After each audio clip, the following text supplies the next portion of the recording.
आज का सारा दिन भी जंग और मिसाइल की नजर चला गया और मैं आपको आज के दिन का सारा खुलासा बताने जा रहा हूं। जी नाज़रीन, सबसे पहले अगर हम बात करते हैं ईरान की, ईरान ने कल रात से ही मिसाइल जो है वो इजराइल और मिडल ईस्ट के ऊपर दागना शुरू कर दिए थे और आज के दिन बहुत ही जबरदस्त बमबारी की गई ईरान की जानिब से मिडल ईस्ट के कंट्रीज के ऊपर और इसराइल के ऊपर। और इन्होंने तकरीबन 27 अमेरिका के फौजी अड्डों को निशाना बनाया गया और इनका क्लेम है कि इन्होंने 560 अमरीकी फौजियों को कत्ल किया है। लेकिन अमेरिका ने इस बयान की तरदीद की और कहा कि हमारे सिर्फ इस जंग के अंदर 4 फौजी जो हैं वो हलाक हुए हैं और 4 ही जख्मी हुए हैं। और इसके बाद अगर हम बात करते हैं, ईरान ने मिडल ईस्ट की 2 बड़ी एनर्जी तनसीबात को निशाना बनाया गया। एक तो सऊदीया की ऑयल रिफाइनरी को, जो कि दुनिया की सबसे बड़ी ऑयल रिफाइनरी है, उसको निशाना बनाया गया अपने मिसाइल से।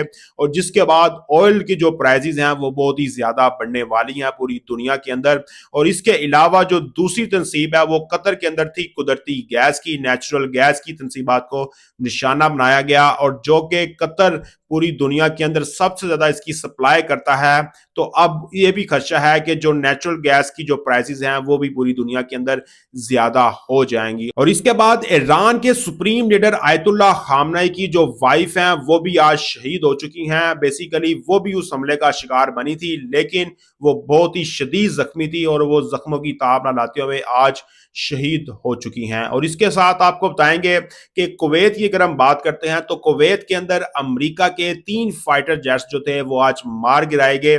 और पहले तो ईरान की जानिब से ये क्लेम किया गया कि उन तीनों में से एक जो फाइटर जेट है उसको ईरान ने निशाना बनाया है, जबकि अमेरिका और कुवैत की जानिब से कहा गया कि ये फ्रेंडली फायर का नतीजा थे, यानी उनके अपने डिफेंस सिस्टम ने गलती से इनको मार गिराया और जो उनके पायलट्स थे उनको बकायदा बाहिफाजत हॉस्पिटल मुंतकिल किया गया। तो नाज़रीन, इसके बाद अगर हम आगे चलते हैं तो ईरान ने कहा है कि हम अमेरिका के साथ अब मुज़ाकरात नहीं करना चाहते हैं, अब हम अपने सुप्रीम लीडर का जो है वो बदला लेना चाहते हैं। और जिसके बाद इन्होंने बहुत सारी बेसिस पे हमला किया और अब इसके अंदर कुछ और कंट्रीज भी शामिल हो गए हैं, जिसमें यूरोप के कंट्रीज भी हैं। और ईरान का साथ दिया है हिजबुल्लाह ने लेबनान के अंदर जो है, और लेबनान के अंदर हिजबुल्लाह को भी निशान बनाया गया इसराइल की जानिब से।